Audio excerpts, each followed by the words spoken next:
The streetlights flickered. Shadows danced. Gregory hurried along, his heart pounding in his chest. He just wanted to get home. The night felt heavy, thick with an unseen menace. Each gust of wind seemed to whisper a warning. He had taken a shortcut through the park. Big mistake. Now he regretted it. The park was deserted. The trees loomed over him like skeletal giants. He wished he had stayed on the main road. Gregory quickened his pace. He kept looking over his shoulder, scanning the shadows. His breath came in ragged gasps. He felt a prickling sensation on the back of his neck. Someone was watching him. Then he saw him, a tall, lanky figure standing under a flickering streetlight. The figure wasn't moving, it just stood there, shrouded in darkness. Gregory's blood ran cold. He slowed his pace, his eyes fixed on the figure. He tried to make out its features, but the shadows obscured its face. A wave of dizziness washed over him. Fear tightened its grip. As Gregory drew closer, the figure stepped into the light. It was a man.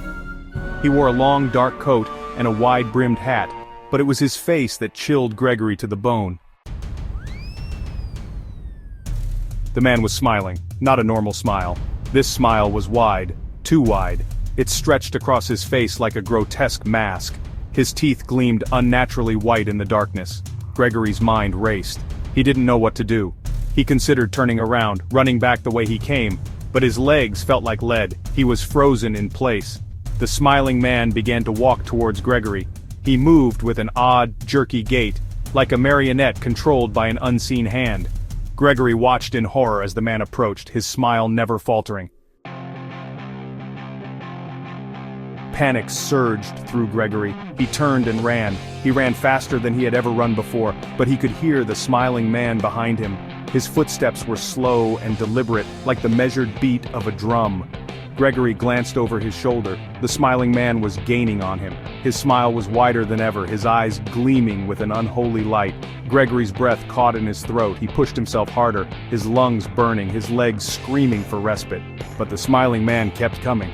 Gregory could feel the man's presence behind him, like a shadow of death. Section 5. Theories and Speculation. The encounter with the smiling man, shared anonymously online, sent chills down the spines of readers worldwide. The sheer creepiness of the tale, its plausibility in our everyday world, sparked endless debate and, speculation. What was the true nature of the smiling man? Some dismissed it as a hoax, a fabrication of an overactive imagination. Others saw it as a chilling reminder of the darkness that lurks at the edges of our reality.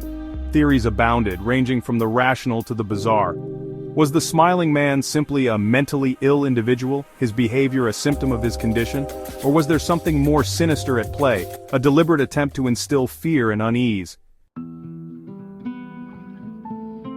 Section 6. Mental illness or malice. Those who favored a rational explanation pointed to the possibility of mental illness. The smiling man's bizarre behavior, his unsettling grin, could be indicative of a neurological disorder. Perhaps he was unaware of the fear he was causing, lost in his own distorted reality. Others argued that the smiling man's actions were too deliberate, too calculated to be dismissed as mere madness. The way he pursued Gregory, his relentless pursuit, suggested a conscious intent to terrorize. Could this be a case of a sadist, deriving pleasure from inflicting fear on others? Or perhaps a predator, using the guise of madness to disarm his victims before striking? Section 7. A harbinger of harm. Some ventured into the realm of the paranormal, suggesting that the smiling man was not human at all. Could he be a demonic entity, a harbinger of misfortune? His unnerving grin, his unnatural movements seemed to defy explanation. In many cultures, encounters with strange beings are often seen as omens, warnings of impending danger. Was the smiling man a messenger from the other side, a grim reaper in disguise? Or perhaps he was something else entirely, something that defied categorization, a creature born from the darkest recesses of our collective unconscious. Section 8. The unexplained remains. Despite numerous attempts to identify the smiling man, his true identity remains a mystery. No witnesses have come forward, no security footage has surfaced to corroborate Gregory's story. The encounter, like a chilling campfire tale, exists solely in the realm of the unexplained. The lack of concrete evidence only fuels the speculation. Is the smiling man a figment of our collective anxieties, a modern-day boogeyman? Or is there a more disturbing truth out there, waiting to be uncovered? The questions linger, unanswered, like a cold whisper in the back of our minds. Was the smiling man real?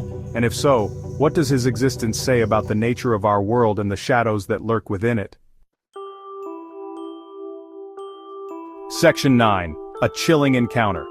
The story of the smiling man serves as a chilling reminder that not everything can be explained.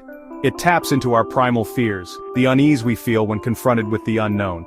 It forces us to confront the possibility that there are forces at work beyond our comprehension, whether a product of mental illness, malicious intent, or something altogether more sinister. The smiling man remains an enigma. His chilling grin, his unsettling presence continue to haunt the darkest corners of our imaginations.